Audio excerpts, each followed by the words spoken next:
Eric, you teach people how to become mediums and how to become more psychic. Is that correct? That's right. Okay.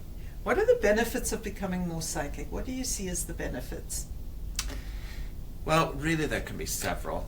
For me, I think one thing that is the most beneficial is trusting in your own soul and the power that rests within each and every one of us.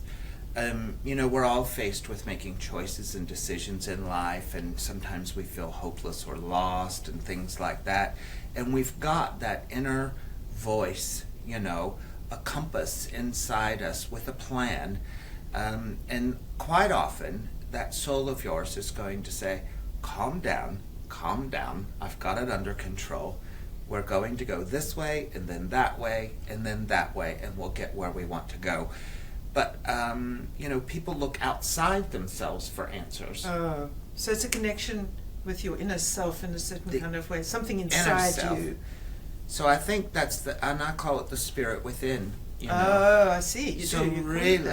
So for me, you've got the ability to tune into your own situations with your spirit within. Your soul has to be able to rise up in you, and you'll know instantly, once you make that connection within yourself, that you can overcome anything. This too shall pass.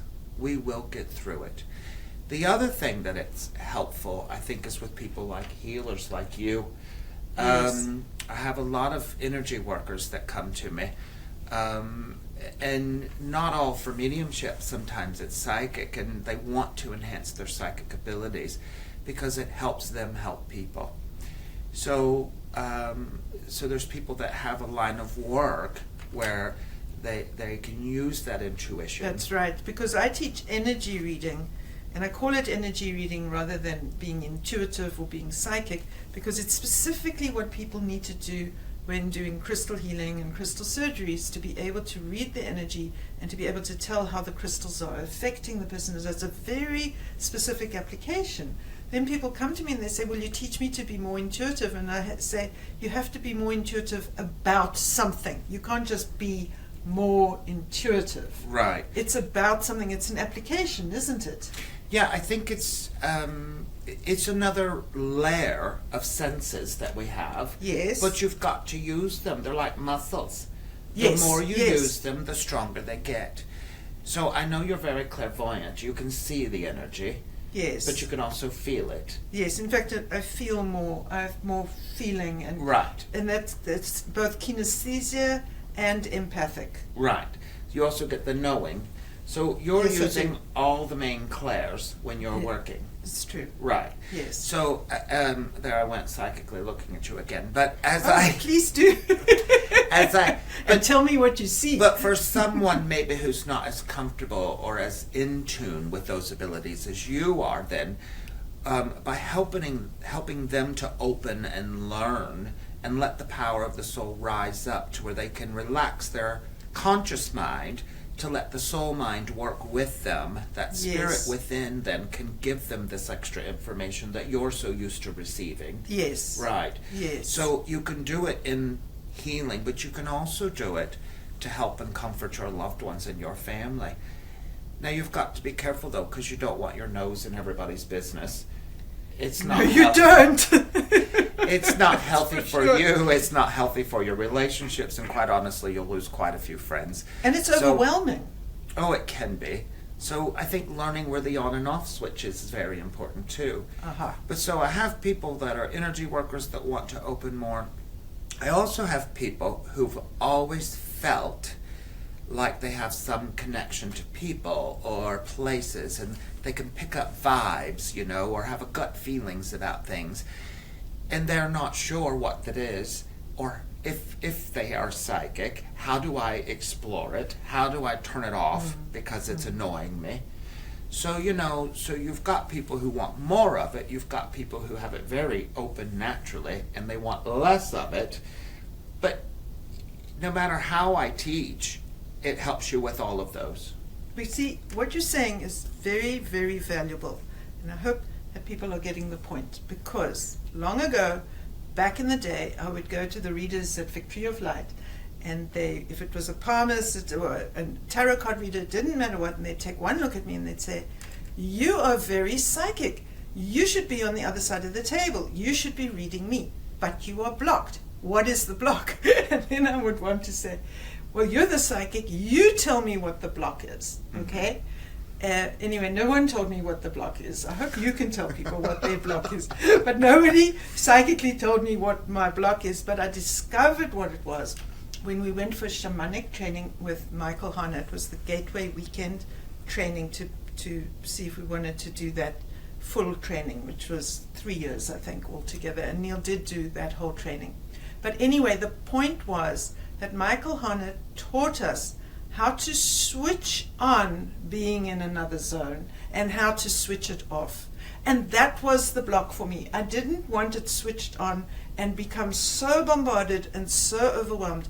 And once I learned, no, it is under my control, and I can switch it on and I can switch it off and I can choose when, everything opened up for me. Absolutely. That was what made the difference. So that's what you teach people, isn't it? Right. Yeah, I get people that are afraid of it.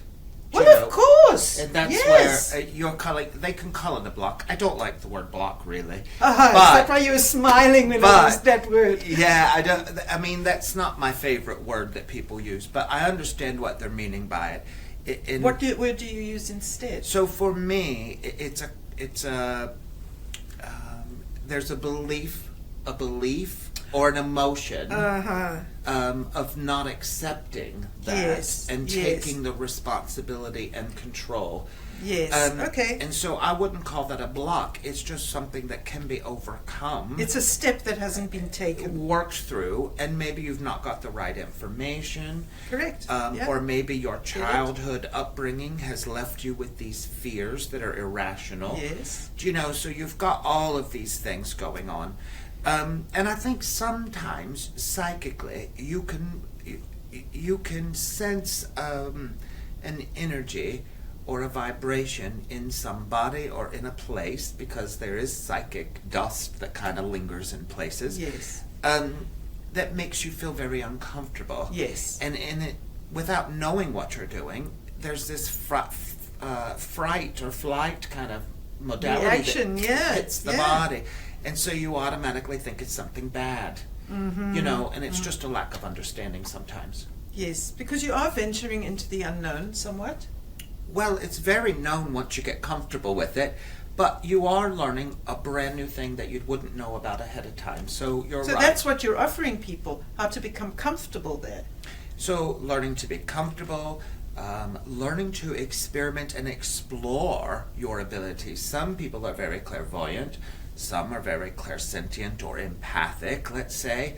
Other people just have a knowing, and they don't know where the knowing comes from. And I think exploring all of those, by exploring one of those facets, the other faculties then can begin to awaken, and now you can use multiple faculties, so you can really have a more complete picture or understanding of the information you're receiving. Can you give us a list of the psychic faculties? Sure. So with the psychic, we've got the clairvoyance, which is it's what we call from the third eye, or the psychic center here in the brow chakra, and that would be the vision. So you have daydreamy visions, mental pictures, I like to say, of places, things, people, little movies sometimes. Yes, I've had that. Right. Then you've got the claircognizance, which is the knowing, a clear knowing. So you don't know how you know. The thought just dropped in your head, and you know something's going to happen. I've had that. I don't know how I know it, but I know it. Mm-hmm. Then... And it's unshakable, too. Oh, you have a firm knowing, and you don't know how. Right. No, it just drops in. Yeah. Right. Then you've got the clairsentience, which is affiliated with the solar plexus. And that's where people have that gut feeling, or I just have a feeling I shouldn't go to that because it just doesn't feel right to me, know. And then you find out later something happened and it would have been traumatic if you'd been there. Yes. So that's the gut feeling. I think those are the three that you would use psychically. Now, mediumistically, I will say there's a difference in mediumship, and the other one that comes in is the clairaudience. Where you can actually hear. You can hear the voice of the person in the spirit world, but because the auric field doesn't have a voice, it's not going to speak to you that way. It would come claircognizantly, so it would be like a thought sound, but not actual clairaudience. Yes, yes. But those are the faculties you would use. Yes. And you know we've got energy centers all through the body. I mean, yes. You're aware. Yes. So really, like, it's funny when I'm working, sometimes people will say, why are you doing this with your hands? And I don't really know I'm doing it at the time. It's just my body reacting like an antenna opening up to get more information. It is an antenna, isn't it? And so, but I'm very clairsentient, and so I'll get a feeling of something, and then I open up the clairvoyance or the claircognizance to see more about it or to know more about it. Mm-hmm. So having those working congruently, in tandem, I think is very beneficial. But when I'm working with students, I'm happy if they could just see an image, or if they could just get a feeling, or have one You've got to thought. begin somewhere, right? Oh yes, that's how I would start. And practice. Yes. You can't do it with your family sometimes, so find some friends that are interested and just practice. Like everything, right? That's right. Get comfortable with it. Yeah, and it is not extraordinary. It is ordinary reality also to have these skills, right? Oh my God, it's so ordinary. I had it my whole life very, very intensely in a natural way. I was born that way. Yes. But I never knew I was doing anything right. That someone would call psychic. It was just me being me. So it's interesting. And when you teach other people to become psychic, you teach people to become more of themselves. Oh, Isn't that right? That's absolutely right. That's the nail on the head. There we go. Thank you. Thank you so much, Eric. You're so welcome.